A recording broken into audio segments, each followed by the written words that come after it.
തെരഞ്ഞെടുപ്പുമായി ബന്ധപ്പെട്ട തന്റെ പ്രസംഗത്തെ സ്വാർത്ഥ താൽപര്യങ്ങൾക്കായി മാധ്യമങ്ങൾ വളച്ചൊടിച്ചുവെന്ന് കേന്ദ്രമന്ത്രി സുരേഷ് ഗോപി. വിവാദങ്ങൾക്ക് പിന്നാലെ തന്റെ പ്രസംഗം സമൂഹ മാധ്യമങ്ങളിൽ പോസ്റ്റ് ചെയ്ത ശേഷമായിരുന്നു അദ്ദേഹത്തിന്റെ പ്രതികരണം. പ്രസംഗത്തിന്റെ പൂർണ്ണരൂപം പുറത്തുവിടാനുള്ള ധൈര്യം മാധ്യമങ്ങൾ കാണിക്കണം. ഇടമലക്കുടിയിലെയും വയനാട്ടിലെയും ആദിവാസികൾക്കായി ശബ്ദമുയർത്തിയ കാര്യവും സുരേഷ് ഗോപി പരാമർശിക്കുന്നുണ്ട്. ഈ വിഷയം നമുക്ക് വിശദമായി ഒന്ന് നോക്കാം. ഡൽഹിയിൽ നിന്ന് ഗൗതം അനന്തനാരായണൻ ചേരുന്നു. ഒപ്പം ഗൗതത്തിനൊപ്പം ഇന്നലെ നടന്ന പരിപാടിയുടെ സംഘാടകരും ചേരുന്നുണ്ട്. ഗൗതം, അദ്ദേഹം ആ പോസ്റ്റിൽ കൃത്യമായി പ്രതിപാദിക്കുന്നുണ്ട് എങ്ങനെയൊക്കെ തൻ്റെ പ്രസംഗം, പ്രസ്താവന ഈ വിഷയത്തിലെ നിലപാടിനെ വളച്ചൊടിച്ചു എന്ന കാര്യം.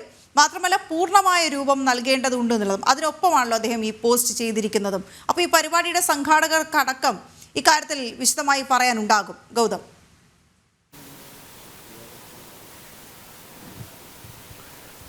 വീണ, ഇന്നലെ രാവിലെ ഡൽഹി കേരള സെല്ല് ഞാനീ നിൽക്കുന്ന മയൂർ വിഹാറിൽ സംഘടിപ്പിച്ച BJPയുടെ പൊതുയോഗം, നമുക്കറിയാം ഡൽഹിയിൽ നിയമസഭാ തെരഞ്ഞെടുപ്പിന്റെ പരസ്യ പ്രചരണം ഇന്ന് വൈകുന്നേരം അവസാനിക്കാനിരിക്കുകയാണ്. ഇതിന് മുന്നോടിയായി ഇന്നലെ രാജ്യതലസ്ഥാനത്ത് 3 സുരേഷ് ഗോപിയുടെ കുടുംബ യോഗങ്ങളാണ് BJP കേരള സെല്ല് സംഘടിപ്പിച്ചത്. അതിൽ ആദ്യത്തേത് ഞാനീ നിൽക്കുന്ന മയൂർ വിഹാറിലെ എനിക്ക് പിന്നിൽ കാണുന്ന കാർത്തിയായനി ഓഡിറ്റോറിയം, അവിടെ വെച്ചാണ് നടന്നത്.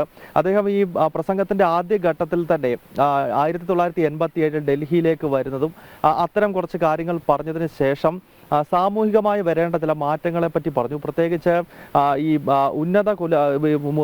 ഉയർന്ന വിഭാഗത്തിന് വേണ്ടിയുള്ള മന്ത്രിമാർ എപ്പോഴും ആ വിഭാഗത്തിൽ നിന്ന് മാത്രമാകാതെ ട്രൈബൽ വിഭാഗത്തിൽ നിന്നുള്ള മന്ത്രിമാർ അത്തരം വിഷയങ്ങൾ കൈകാര്യം ചെയ്യണം. അതോടൊപ്പം തന്നെ ട്രൈബൽ വിഷയങ്ങൾ കൈകാര്യം ചെയ്യാൻ അതിൽ നിന്നുള്ളവർ മാത്രമല്ല, മറിച്ച് കഴിവുള്ള ആളുകൾ പ്രധാനപ്പെട്ട പദവികളിലേക്ക് വരണം എന്ന ഉദ്ദേശത്തോടുകൂടി നടത്തിയ ഒരു പ്രസംഗം പിന്നീട് വലിയ തോതിൽ വിവാദമാവുകയും അത് വളച്ചൊടിക്കപ്പെടുകയും ഒക്കെ ചെയ്തു. അതുമായി ബന്ധപ്പെട്ടുള്ള വിശദീകരണം നമുക്ക് കൂടുതലായി ഈ പരിപാടി സംഘടിപ്പിക്കുകയും ഈ പ്രസംഗം മുഴുവൻ സമയം കേൾക്കുകയും ചെയ്തവരാണ് എനിക്കൊപ്പം ഈ മയൂർ വിഹാറിൽ ഈ ഫേസ് 1 ഉത്തര ഗുരുവായൂരപ്പൻ ക്ഷേത്രത്തിന്റെ സമീപത്ത് നിന്നും ചേരുന്നത്. ഇന്നലെ കേരള സെല്ലിന്റെ നേതൃത്വത്തിലാണ് ഈ പരിപാടി നടന്നിരിക്കുന്നത്. ഇതൊരു വലിയ വിവാദമായി നമ്മുടെ സംസ്ഥാനത്തൊക്കെ മാറിയിട്ടുണ്ട്. ശരിക്കും സുരേഷ് ഗോപി എന്താണ് പറഞ്ഞത്? നിങ്ങൾക്ക് മനസ്സിലായത് എന്താണ്? അത് വിവാദമായതല്ല, വിവാദമാക്കിയതാണ്.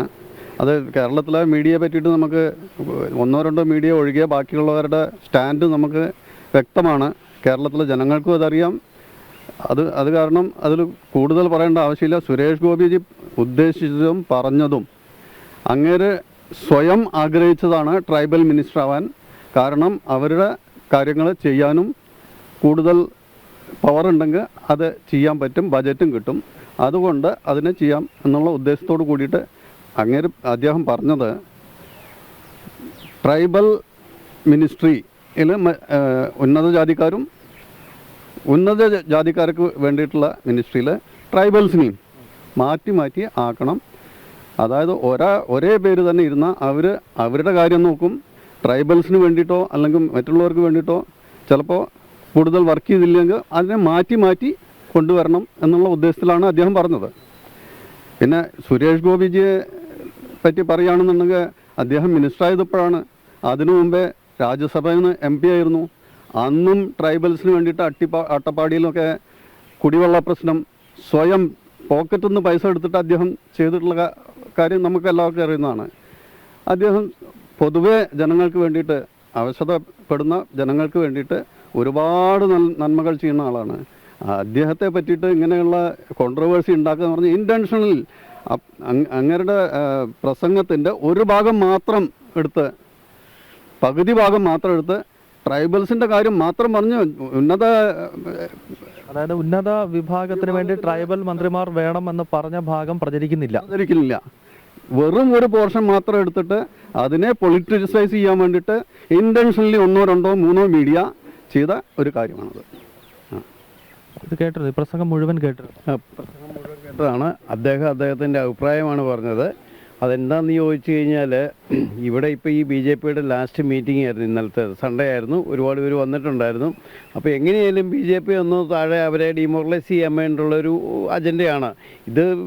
പത്രക്കാരെന്ന് പറഞ്ഞു കഴിഞ്ഞാൽ CPMൻ്റെ B ടീമാണ്. അതെല്ലാം നമുക്കെല്ലാം അറിയാം.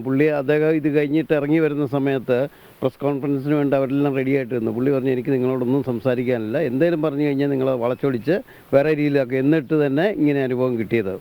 എന്ന് പറഞ്ഞിട്ടാണ് പുള്ളി അവിടെ നിന്ന് തിരിഞ്ഞത്. പുള്ളിയുടെ അഭിപ്രായം പറഞ്ഞല്ല, പാർട്ടിയുടെ അഭിപ്രായം അങ്ങനെയല്ല, അങ്ങനെ ആയാൽ കൊള്ളാമെന്നാണ് പറഞ്ഞത്. അത് വളച്ചൊടിച്ച് അവർക്കൊരു ന്യൂസ് വേണം. അവിടെ നിന്ന് തന്നെ അവർ പറഞ്ഞു നമുക്ക് ഇതം കൊടുത്താലോ എന്ന്. അതായത് പുള്ളി പ്രസ് കോൺഫറൻസിന് വരാത്തതുകൊണ്ട് അവർ തമ്മി പറയുന്നുണ്ടായിരുന്നു, എന്നാൽ പിന്നെ നമുക്ക് ഇതം കൊടുത്താലോ എന്ന്. പുള്ളി സമ്മതിച്ചില്ല ഇൻ്റർവ്യൂ ചെയ്യാൻ.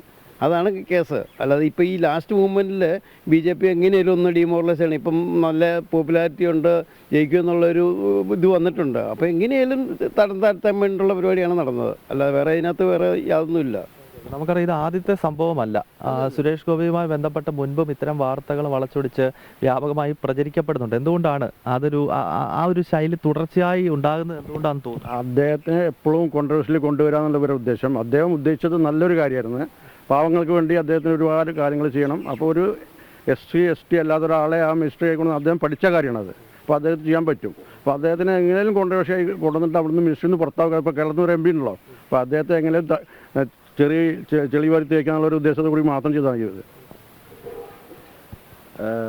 ഒരാൾ സംസാരിക്കുന്നത് അതിൻ്റെ ചെറിയ പോർഷൻ എടുത്തിട്ട് അത് മാത്രം പബ്ലിഷ് ചെയ്യുമ്പം ഉള്ളൊരു പ്രശ്നമാണിത്.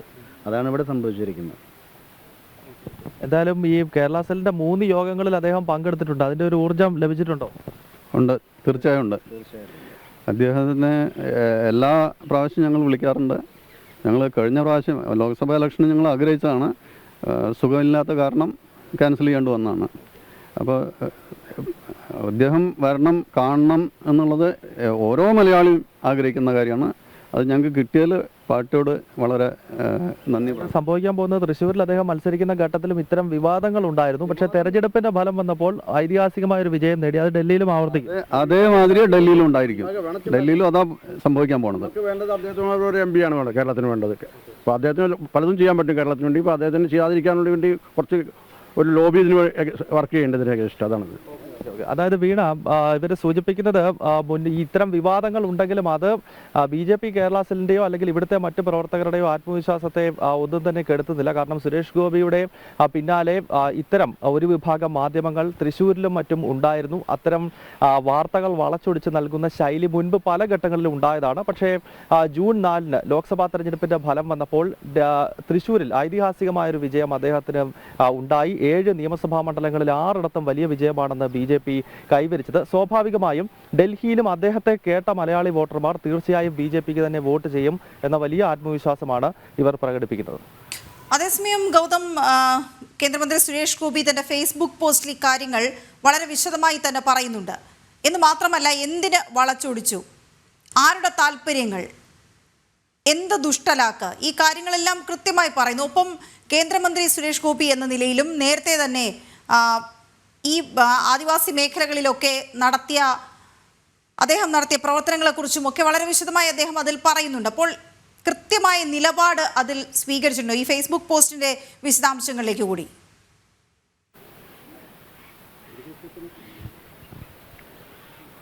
വീണ, ഈ വിഷയം ഒരു വിഭാഗം മാധ്യമങ്ങൾ വിവാദമാക്കിയതിനു ശേഷമാണ് സുരേഷ് ഗോപി ഫേസ്ബുക്കിലൂടെ തന്റെ നിലപാടുകൾ വിശദീകരിച്ചത്. മാത്രമല്ല, അതിനുശേഷം ഉച്ചതിരിഞ്ഞ് ഞാൻ നേരത്തെ സൂചിപ്പിച്ചതുപോലെ രാവിലെ മയൂർ വിഹാറിലായിരുന്നെങ്കിൽ പിന്നീട് ഉച്ച കഴിഞ്ഞ് ദിൽഷാദ് ഗാർഡനിലും വൈകുന്നേരം മെഹ്റോളിയിലുമൊക്കെ സുരേഷ് ഗോപി തൻ്റെ റൊട്ടീനുമായി തന്നെ മുന്നോട്ട് പോകുന്നുണ്ടായിരുന്നു. ആ പരിപാടികളിലൊക്കെ മലയാളി വോട്ടർമാരുടെ വലിയ പങ്കാളിത്തവും ഉണ്ടായിരുന്നു. അതിലും അദ്ദേഹം പറഞ്ഞൊരു കാര്യം, തൻ്റെ നിലപാടുകളിൽ അടിയുറച്ച് നിൽക്കുന്നു. താൻ തെറ്റായി ഒന്നും തന്നെ പറഞ്ഞിട്ടില്ല. മറിച്ച് സമൂഹത്തിൽ നിലനിൽക്കുന്ന ചില കാര്യങ്ങളിൽ മാറ്റം വരേണ്ടതുണ്ട്.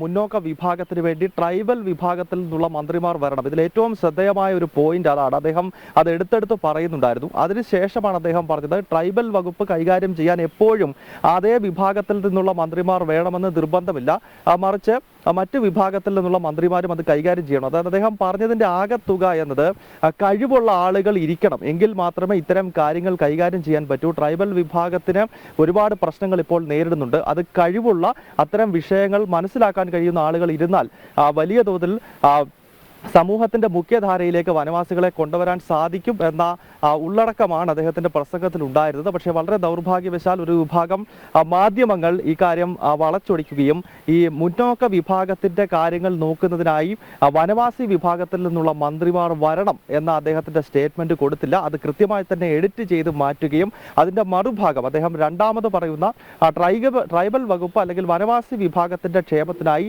മുന്നോക്ക വിഭാഗത്തിൽ നിന്നുള്ള ആളുകളും വരട്ടെ, അതായത് സമൂഹത്തിൽ ഒരു മാറ്റം വരട്ടെ, ഈ ജാതിയുടെ അടിസ്ഥാനത്തിൽ മന്ത്രിമാരെയൊക്കെ നിശ്ചയിക്കുന്ന സംവിധാനം നമ്മുടെ നാട്ടിൽ ഇല്ലാതായി കഴിവുള്ള ആളുകൾ ഈ പ്രധാനപ്പെട്ട തസ്തികകളിലേക്ക് വരട്ടെ എന്ന ഉദ്ദേശത്തോടു കൂടി അദ്ദേഹം നടത്തിയ പ്രസംഗമാണ് പിന്നീട് ഒരു വിഭാഗം മാധ്യമങ്ങൾ എഡിറ്റ് ചെയ്ത ശേഷം വാർത്ത നൽകുകയും പിന്നീട് അത് വിവാദമായി മാറുകയും ചെയ്തത്. ഉയരുന്ന പ്രതികരണങ്ങൾ അങ്ങനെ തന്നെയാണ് ഗൗതം.